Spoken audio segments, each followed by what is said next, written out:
Bonjour à tous et à toutes, bienvenue à la lecture de la Rhapsodie du jour. Aujourd'hui, dimanche 21 décembre 2025, notre homme de Dieu, le pasteur Christ, nous enseigne sur le thème la puissance d'une pensée renouvelée. Et il tire son thème de Romains chapitre 12, le verset 2 qui dit « Ne vous conformez pas au siècle présent, mais soyez transformés par le renouvellement de l'intelligence. » Dans le premier paragraphe, notre homme de Dieu commence en disant « Le plan de Dieu pour votre transformation et votre domination commence par votre pensée. Les réalités ou les vérités de sa parole ne deviennent votre expérience que lorsque votre pensée est alignée avec elle. C'est pourquoi le renouvellement de la pensée est si important. C'est l'instrument de Dieu pour façonner votre vie. Une pensée renouvelée est une pensée régulée par la parole. En d'autres termes, une pensée excellente. Renouveler votre pensée est simple. Cela se fait par la parole de Dieu. Cela signifie simplement échanger vos pensées contre celles de Dieu. Gardez votre pensée sur la parole dans la méditation. Ésaïe chapitre 26, le verset 3 dit « À celui qui est ferme dans ses sentiments, tu assures la paix. La paix parce qu'il se confie en toi. » Une pensée renouvelée produit la paix et la prospérité, dit le pasteur.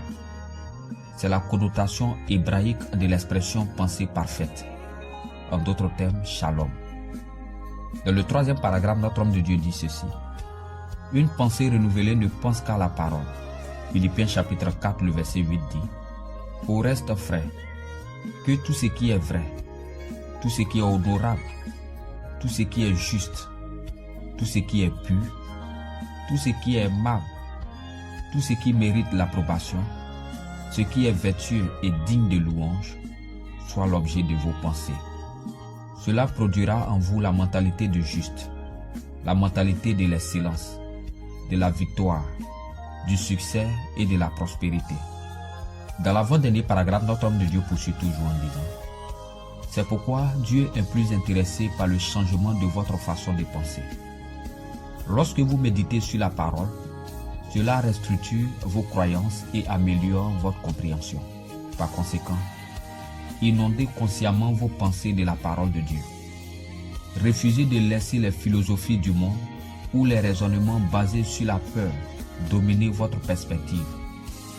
Laissez la parole de Dieu être la lentille à travers laquelle vous interprétez la vie. Dans le dernier paragraphe, notre homme de Dieu conclut en disant « Lorsque votre pensée est renouvelée, la peur disparaît, la foi grandit et l'audace prend le dessus.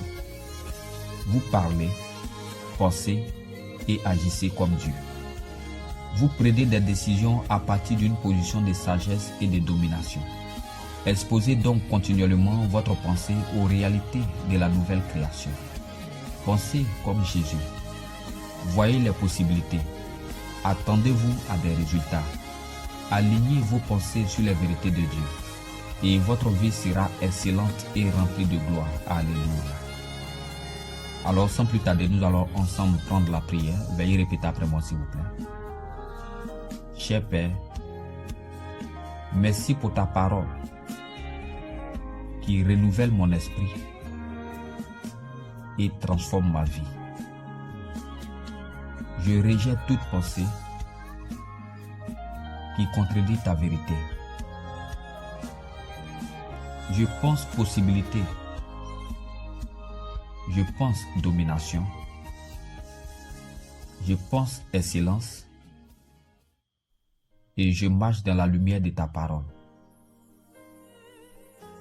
Au nom du Seigneur Jésus. Amen. Pour une étude approfondie, vous pouvez prendre Josué chapitre 1, le verset 8, Colossiens chapitre 3, le verset 16, et Philippiens chapitre 4, le verset 8. Merci d'avoir suivi la Rhapsodie aujourd'hui. À demain et que Dieu vous bénisse.